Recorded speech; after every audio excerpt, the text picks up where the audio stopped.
Mes chers amis, aujourd'hui nous célébrons ce 4e dimanche après la Pentecôte et à l'issue de la messe, à la fin de la messe, nous aurons cette joie, et dans le rite de la communion, de donner la communion à Isor.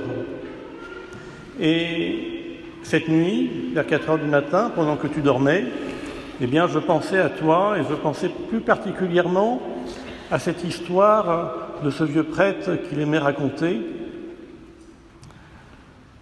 Il préparait un enfant à la première communion et il demande à l'enfant « Mais est-ce que tu peux m'expliquer la présence réelle de notre Seigneur ?» C'est compliqué. Alors, l'enfant était malin. Il dit « Mon père, vous voyez là, il y a la croix. Sur la croix, il y a Jésus. On le voit, mais il n'est pas là. » Et puis l'enfant, il continue. Sous la croix, là, il y a une cabane. Dans la cabane, c'est le tabernacle. Et bien là, à l'intérieur, il y a Jésus. On ne le voit pas, mais il y est. Cet enfant, il avait tout compris. Il savait faire la distinction entre ce qui est une image, ce qui est une représentation, et puis ce qui est la présence réelle de notre Seigneur, qui va venir tout à l'heure habiter dans ton âme, qui va venir habiter dans tout ton être, dans tout ton corps. Et c'est quelque chose de beau. Et quand on lit l'Évangile, eh bien, nous sommes touchés par une réalité. Cette réalité que ces filets qui étaient vides après toute une nuit, le Seigneur prend le dessus. Il demande à Pierre de conduire sa barque au large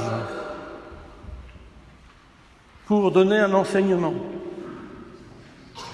L'enseignement de Jésus, il est important parce qu'il nous donne beaucoup de force et il nous aide, eh bien, par l'écoute, par l'attention, il nous aide à faire toutes choses en lui, à lui faire confiance, à poser des actes de foi, si bien que notre Seigneur demande, eh bien, de remettre les filets dans la mer.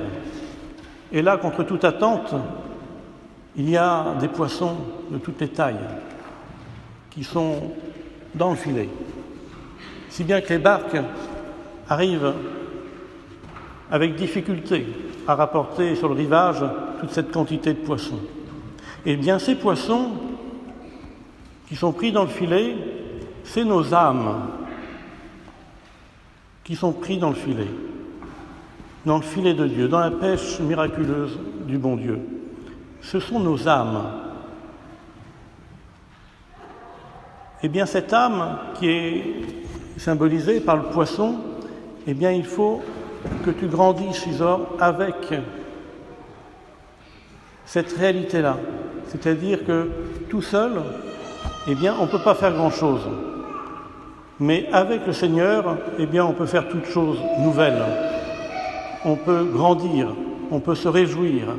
Avec Jésus, ça change beaucoup les choses. Ça change beaucoup les choses parce que le rayonnement que Jésus va avoir dans ton âme et que tu vas avoir en coopérant avec lui, eh bien, tu vas pouvoir donner la joie de Dieu aux autres.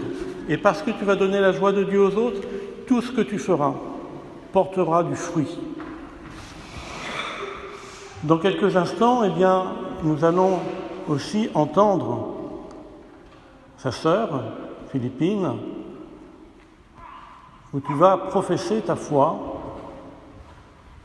là, dans ce lieu qui est l'Église, dans ce lieu où le Seigneur, eh bien, d'une manière particulière, va te bénir. Ce témoignage que tu vas donner en t'engageant dans la foi de l'Église, dans la foi que Dieu t'a donnée le jour de ton baptême, eh bien, est une invitation aussi pour chacun d'entre nous de renouveler intérieurement nos promesses de baptême. Renouveler, ça veut dire aussi prendre conscience que tout ce que nous faisons dans la loi de Dieu, tout ce que nous faisons dans l'ordre de Dieu, ne doit jamais se faire d'une manière blasée, d'une manière habituelle. Chaque communion, chaque profession de foi doit être quelque chose d'unique, de nouveau. Parce qu'il y a quelque chose qui se passe, c'est notre union, notre unité avec Jésus, avec le Seigneur. Et ça, c'est quelque chose d'énorme, c'est quelque chose d'unique.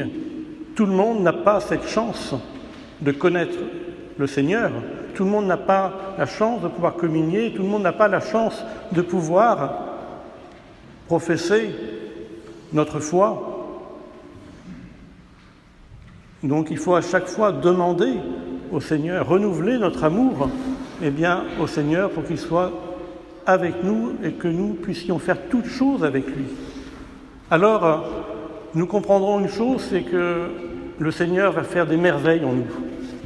Si bien qu'on sera dans l'étonnement, comme Simon, comme ces ouvriers qui travaillent avec lui, ces apôtres de la première heure.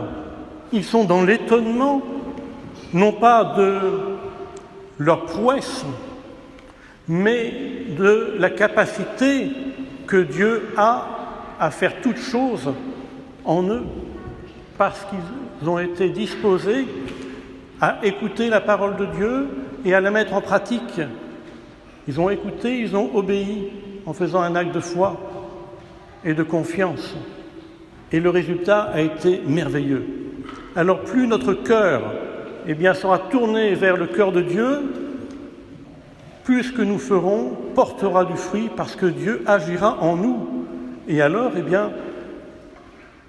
beaucoup de poissons nouveaux seront pris au filet, c'est-à-dire beaucoup de chrétiens nouveaux arriveront à l'Église parce qu'il nous faut être toujours plus missionnaires, c'est-à-dire montrer Jésus autour de nous, montrer qu'on vit avec Jésus, montrer qu'on rayonne, montrer que le chrétien, c'est quelqu'un qui est joyeux, tout simplement.